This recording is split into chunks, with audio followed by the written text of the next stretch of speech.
ምን ነው ሲባል ሁሉን እንዴት በኢየሱስ ስም አድርጉ ትባላላችሁ ትላላችሁ እናንተ ሐሰተኞች። አንዳንድ ነገር ነው እንጂ በኢየሱስ ስም የሚደረገው ሁሉማ በኢየሱስ ስም አይደረግም። ለምሳሌ ጥምቀት በኢየሱስ ስም አይደረግም ምናምን ብሎ ይንዘፈዘፋል። ምንድነው ሲባል ሜጀር ፕሮፌት ነኝ ይላል፣ ማይነር ፕሮፌት ነኝ ይላል፣ ምንድነኝ ይላል። ማዕት ነው ስሙ ያለው ማዕት ነው ያለው። ምንድነው የሚያዘፈዝፍ እንደዚህ ሲባል እንዴት ሁሉን በጌታ በኢየሱስ ስም አድርጉ ይላሉ። እነዚህ ሐሰተኞች በጣም ሐሰተኞች ናቸው። ምን አሉ? በቃል ቢሆን ወይም በሥራ የሚደረግ ነገር ሁሉ በጌታ በኢየሱስ ስም ይደረጋሉ። እንግዳው በቃል ቢሆን በሥራ የሚደረግ ሁሉ በጌታ በኢየሱስ ስም አድርጉ ማለት ሐሰተኛ መሆን ማለት ከሆነ የመጀመሪያው ሐሰተኛ እንግዳው ሐዋርያ ጳውሎስ። በቃል ቢሆን ወይም በሥራ የምታደርጉትን ሁሉ በጌታ ነው የነገራቸው፣ ለቅዱሳንና በክርስቶስ ለታመኑ ወንድሞች። እግዚአብሔር የተመሰገነ ይሁን።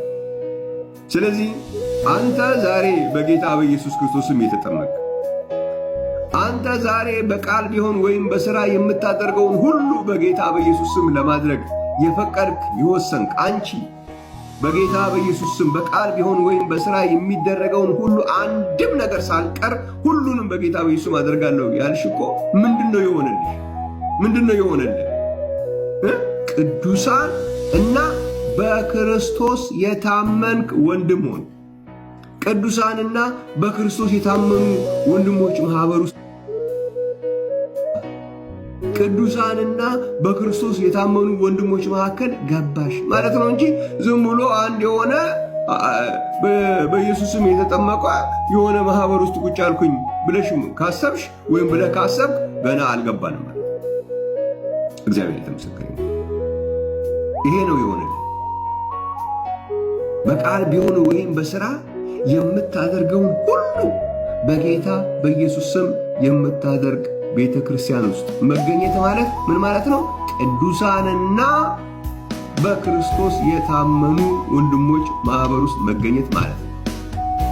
እግዚአብሔር ይህንን እድል ነው ያገኘው። ስለዚህ ማንም ተነስቶ እኔ በክርስቶስ የታመንኩ ነኝ ብል መፎከር ትችላለህ። እኔም በክርስቶስ የታመንኩ ነኝ፣ በክርስቶስ ነው የታመንኩ ነኝ ብለህ መፎከር ይቻላል። ዘመኑ ቲክቶኩ ይፈቅዳል፣ ፌስቡኩ ይፈቅዳል፣ ዩቱቡ ይፈቅዳል። ሁሉም ነገር እንደፈለክ እንድታወራ ስለሚፈቅድ ይፈቅዳል። መጽሐፍ ግን ቅዱሳንና በክርስቶስ የታመኑ ወንድሞች የተባለላቸው በቃል ቢሆን ወይም በሥራ የሚያደርጉትን ሁሉ ተጽፏል። ሁሉ ነው የሚለው። አንዳንድ እኮ ሲደረግ ሰማለሁ፣ አንዳንድ በማድረግ አለ። ሁሉ የሚደረግ ነገር ሁሉ በጌታ በኢየሱስ ክርስቶስ ስም ሲደረግ ነው። ቅዱሳንና በክርስቶስ በታመኑ ወንድሞች ማህበር ነው። እዛ ውስጥ ነው ያለሁት።